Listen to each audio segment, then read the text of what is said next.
I think we both had those moments of like, who am I without my work? And am I worthy of any kind of love or respect if I'm not doing anything with my life? Which is kind of like a harsh reality and a moment where you're like, wow, I don't think this is right. Mm-hmm. Hey everyone, it's Allie and Zach Fiegel with Realty Executives Cooper Spransey. Welcome back to Reality from A to Z, where we give you the inside scoop on our life and the reality that comes with it. Today we're talking about rest and how we incorporate that into our schedules and how you should too. So I would say that we're both very like high energy people. We always feel like we need to be going, we need to be doing, we need to be producing, we need to be very active, right? Mm-hmm. So one thing that kind of forced us to rest and slow down was when I broke my ankle. So I broke my ankle in October of 2018. It was very sudden.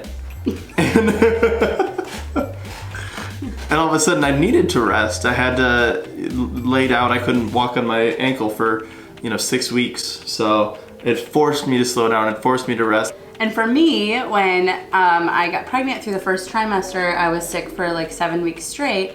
And like Zach said, I just laid on the couch for like 7 weeks. It was terrible.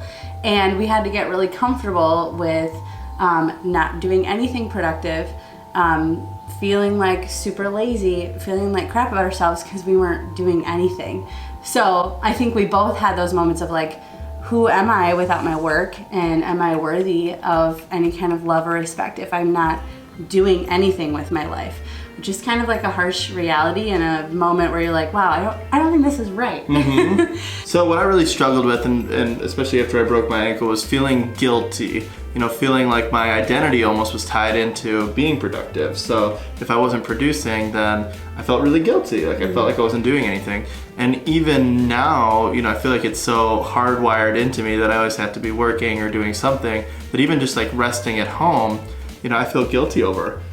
We have some tips. These are some things that we've been kind of working on and really focusing on to get away from that guilt and give us some time to rest. So maybe they'll help you too. So tip number 1, scheduling getaways.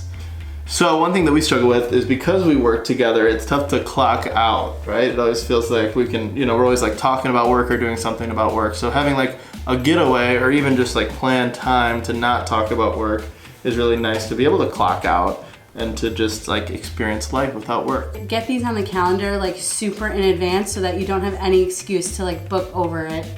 Tip number 2 is to check out my other blog posts about my calendar system and my block scheduling system, because that's really helped us to make sure that we have time blocked out, just a little segment of time every day and then once a week to just focus on rest and focus on giving yourself just some gentle time to take care of yourself, whatever that looks like for you. Number 3 is to make a list of things that are actually restful to you. So for me, sometimes when I'm at home resting, I'm like, oh, this is a great time to like clean the house or do the dishes. That does not count. So I've started to make a list like coloring sometimes, depending on the coloring book and the level of advancedness. Yes, advancedness, that's right. Coloring, reading a book, taking a nap, things like that that are actually giving me life-giving rest and without the temptation of like doing something productive. All right, tip number 4, turn your phone off. So what we've done is like stop having the phones in the bedroom, for example. So at about 9 o'clock or so, we just put our phones, charge them, put them in a basket that's separate so that we can't, look at them and access them. So it's been really nice to be able to like clock out and just kind of be done for the day by leaving our phones away. And it's been nice to hear about Zach's big dreams of starring in Hamilton. I'm not gonna put that in there. Why? It's so funny. Well, because it's not I don't want to. I'm embarrassed.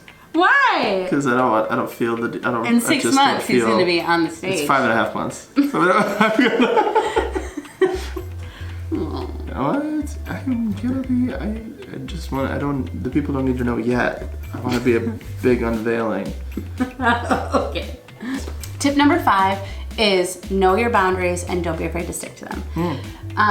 So I have to read you this quote because in one of my Instagram scrolling sessions, which is embarrassing because that's not supposed to be on my restful time list of things that I'm doing, but I do it.